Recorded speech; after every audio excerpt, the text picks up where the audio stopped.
அதுல பாதி பேர் வந்தக்கூடிய அமைச்சர்கள்லாம் அவங்க இதுவரை கவுன்சிலரா கூட இருந்தது, இன்னைக்கு அமைச்சர்களா இருக்காங்க. பாவம். கவுன்சிலராக கூட இல்லாதவர்கள் இன்று அமைச்சர்களாக இருப்பதால் அவர்களுக்கு நேரம் கொடுக்க வேண்டும் என வி த லீடர்ஸ் இயக்க நிறுவன தலைவர் அண்ணாமலை வேண்டுகோள் விடுத்துள்ளார். மாத்துறது அவ்வளவு ஈஸி கிடையாது. அதனால இன்னைக்கு very hopeful start. Let us wait, let us be patient. 1 year is the minimum time a political party or a government needs new government. அதுல பாதி பேர் வந்தக்கூடிய அமைச்சர்கள்லாம் அவங்க இதுவரை கவுன்சிலரா கூட இருந்தது, இன்னைக்கு அமைச்சர்களா இருக்காங்க. பாவம். அவங்களுக்கு அந்த ஸ்பேஸ் கொடுக்காம எப்படி அவங்க பெர்ஃபார்ம் பண்ணுவாங்க? When somebody is a minister, you got to give him space. Day 1 பண்ண எப்படி அவங்க பண்ணுவாங்க? அவங்களுக்கு ஃபைல் நோட்டிங் என்ன, லெஃப்ட் என்ன, ரைட் என்ன, இன்கமிங் என்ன, அவுட் கோயிங் என்ன, செக்ரட்டரி லெவல் மீட்டிங் என்ன செய்யணும்னு அவங்களுக்கு தெரியறக்கே 6 மாசம் ஆகும்.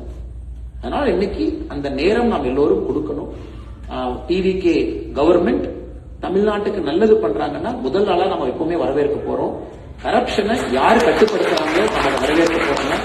ஆனா நீங்க கேட்ட கேள்விக்கு தான் என்னுடைய நிலைப்பாடு. அதனாலதான் நிறைய பேர் வந்து கேட்கறாங்க, ஆனா டெய்லி வந்து பிரஸ் பாருங்க. டெய்லி பிரஸ் பார்த்து என்ன மேடம் பண்றது?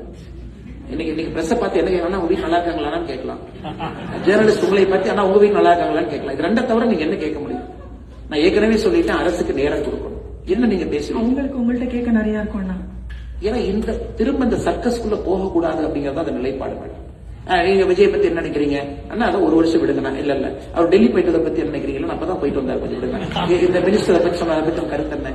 திரும்ப இதுக்குள்ளேயே நீங்க மாட்டும் பொழுது எப்படி ஒரு புதிய அரசியல் நீங்க செய்ய போறீங்க? How will you do a new politics? இதுல இருந்து வெளியே வர வேண்டும் என்ற முயற்சி செய்கின்றோம். இதை செய்யணும். அதனால கண்டிப்பா அதை நோக்கி செய்வோம். 2 கால் 4 கால் நிற்போம். நிறைய தலைவர்களை உருவாக்கணும்.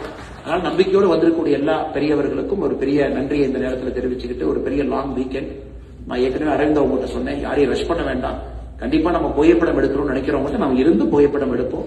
ஒரு பக்கம் அவங்க வர்றாங்க, 1 மணி நேரம் 2 மணி நேரம் ஆனாலும் புகைப்படம் எடுத்து எல்லாத்தையும் நம்ம அனுப்புவோம். ஏன்னா a lot of people are coming to love.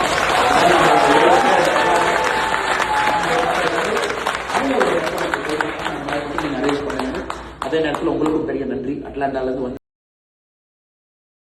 செய்திகளை உள்ளது உள்ளபடி தெரிந்து கொள்ள ரெஃப்ளெக்ட் நியூஸை சப்ஸ்கிரைப் பண்ணுங்க.